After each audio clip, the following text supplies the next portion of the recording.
ইলিয়াস আলী গুম একটি ঘটনা নয়, এক দীর্ঘ অমীমাংসিত অধ্যায়। এই গুম তদন্তে সেনাবাহিনীর একটি অভ্যন্তরীণ বোর্ড গঠন করা হয়েছিল। সাক্ষ্য নেওয়া হয়েছে, প্রমাণ সংগ্রহ হয়েছে, কিন্তু কোনো সিদ্ধান্ত ছাড়াই সেই বোর্ড রহস্যজনকভাবে গুম হয়ে যায়। প্রশ্ন উঠছে, যার দিকে তাকিয়েছিল পরিবার, দলীয় নেতাকর্মী আর সাধারণ মানুষ, সেই তদন্ত থামল কেন? আর কোথায় গেল সেই সব প্রমাণ? এমন প্রশ্নেই ঘুরপাক খাচ্ছে জনমনে।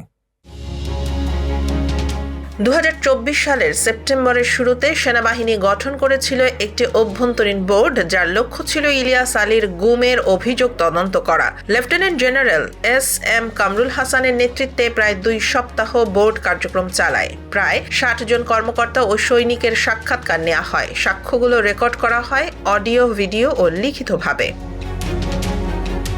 সৈনিক থেকে কর্মকর্তা সবাই কমিশনকে নিশ্চিত করেন তাদের বক্তব্য বোর্ডে গ্রহণ করা হয়েছিল, কিন্তু এরপর বোর্ড কোনো সিদ্ধান্ত ছাড়াই হঠাৎ বিলুপ্ত হয়ে যায়। সংগৃহীত প্রমাণ আর পাওয়া যায়নি। বোর্ডের চেয়ারম্যান জানায়, ঊর্ধ্বতনের আদেশে তদন্ত বন্ধ করা হয়েছিল, কিন্তু সেই আদেশের কোনো লিখিত নথি নেই।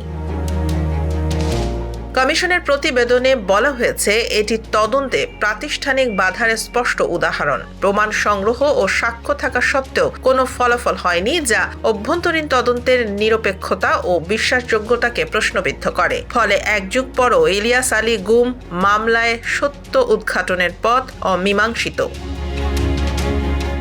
তার দলের নেতাকর্মীরা, পরিবার ও সিলেটবাসী আজও অপেক্ষায়, নেতার সঙ্গে দেখা, সত্য উদ্ঘাটন ও ন্যায় বিচারের প্রত্যাশায়। এই অপেক্ষা, এই আশা এখনো অব্যাহত। তদন্তও যেন না হারায়, ন্যায় বিচারও যেন ধোঁয়াশার মধ্যে মিলিয়ে না যায়।